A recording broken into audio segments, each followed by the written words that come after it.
proof, but credible evidence warning further investigation into whether Steve Tisch was involved in Epstein's criminal conduct?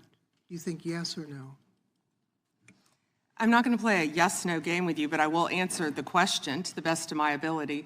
As I said, we will look and investigate any case involving any victim. I'm not familiar, there were 3 million pages, of course, with that email, but of course, we will look into anything.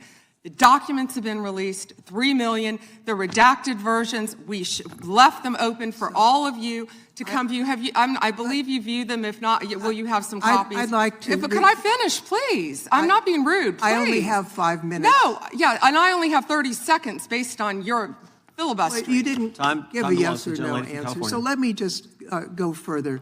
Director Patel testified in this committee room that there was no credible information indicating that Epstein trafficked victims to anyone else.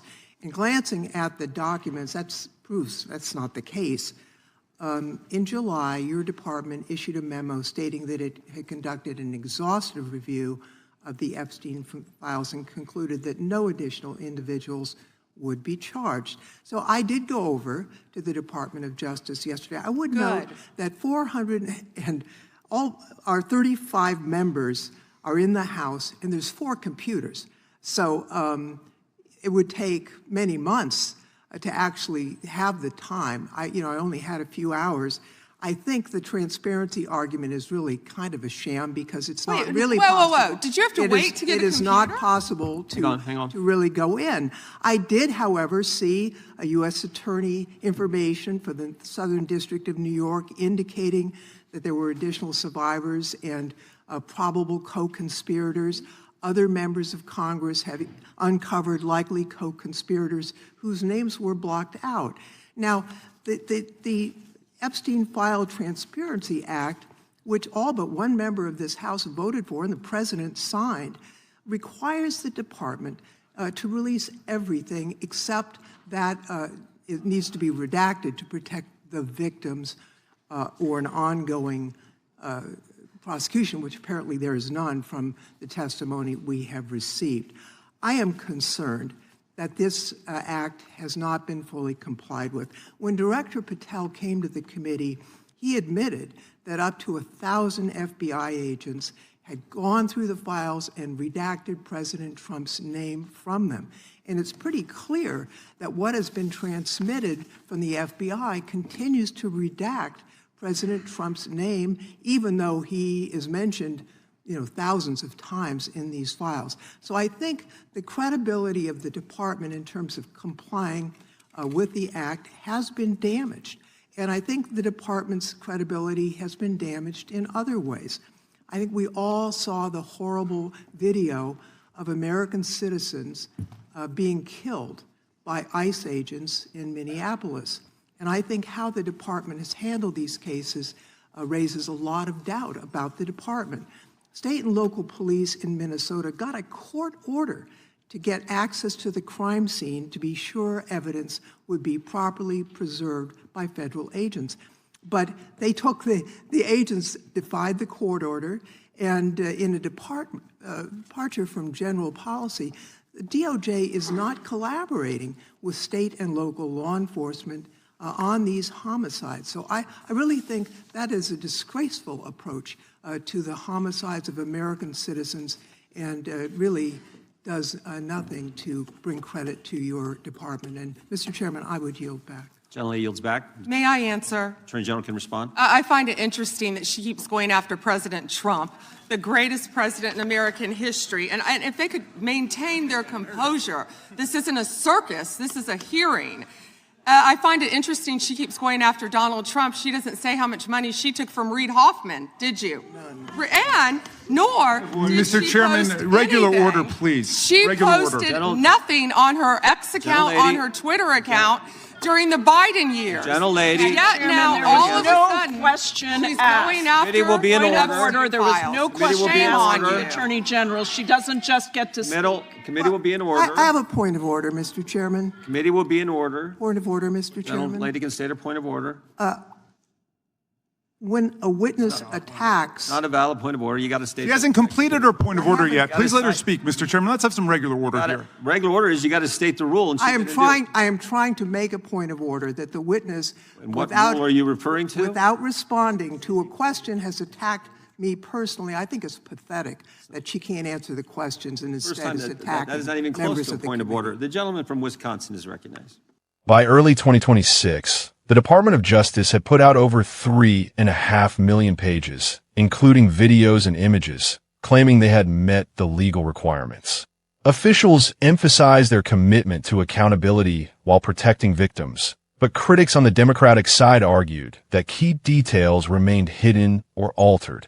Reports suggested inconsistencies in how names were handled, and access for lawmakers was limited to just a few computers in a restricted setup, making thorough review incredibly difficult for anyone involved. Things got specific when Lofgren zeroed in on emails involving Steve Tisch, the well-known owner of the New York Giants. She directed attention to documents where an individual asked Epstein about a woman identified only as M, with Epstein replying that she was a civilian, Russian, and fun. Another email showed Epstein writing to Tisch about a Ukrainian woman, noting she seemed a bit uneasy about the age difference and that he would try to persuade her not to head back home. He even suggested calling instead of putting things in writing. Lofgren pressed Bondi directly, asking if these exchanges counted as credible enough to warrant deeper investigation into any possible involvement, even if not outright proof. The moment hung heavy as everyone waited for a clear response. Bondi didn't bite on the yes or no trap. She stated that the department would examine any case involving victims and that with millions of pages to review, they couldn't claim instant familiarity with every single email. She pointed out that redacted versions had been made available for viewing and that investigators would pursue leads where appropriate. The exchange grew testy as Lofgren noted time constraints and accused the response of dodging the core issue. Bondi pushed back, emphasizing a focus on facts over games, but the back and forth only intensified the atmosphere in the room. What happened next turned the hearing into a flashpoint that spread rapidly online. Bondi fired back, suggesting Lofgren kept circling back to President Trump instead of staying on topic, and reminded everyone that this was a serious proceeding, not a spectacle. She questioned why certain donors or past actions weren't brought up in the same way. Lofgren responded by calling out what she saw as personal attacks rather than answers, and committee members jumped in with points of order to restore some control. Clips of the moment went viral, with commentators on both sides debating whether it showed real oversight or just partisan fireworks. Beyond this single hearing, broader concerns have lingered about the file's handling.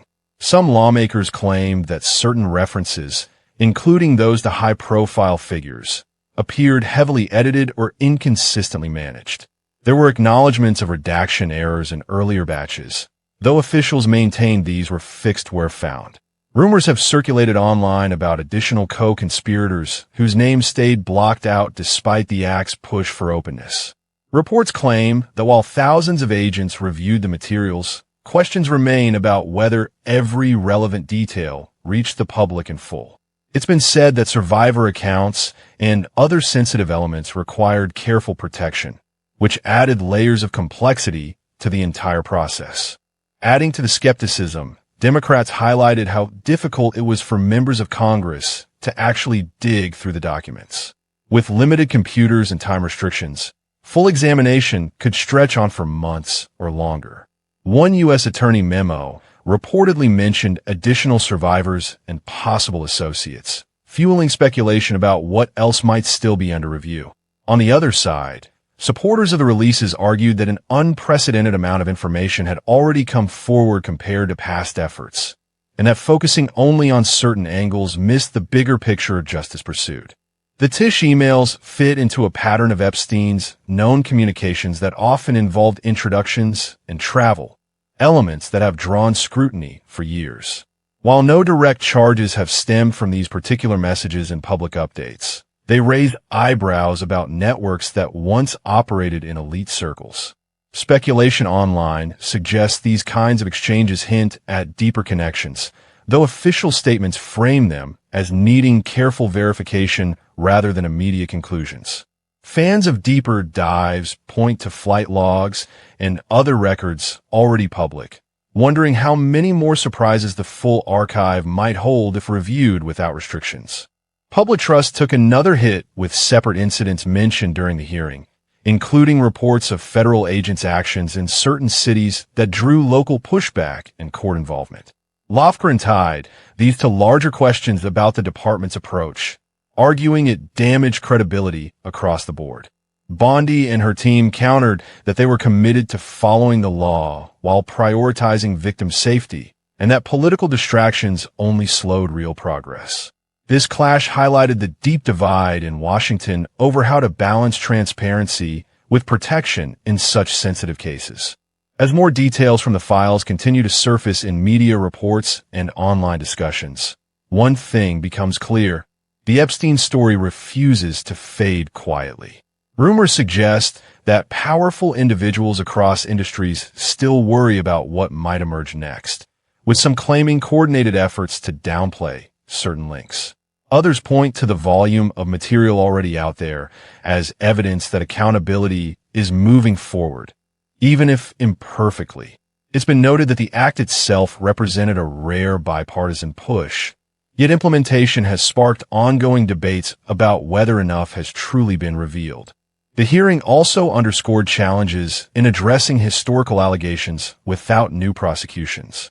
Director testimony earlier had indicated limited credible info on trafficking to additional parties, but documents like the ones Lofgren presented led some to question that assessment. Neutral observers note that separating verified facts from online speculation remains tough, especially when emotions run high.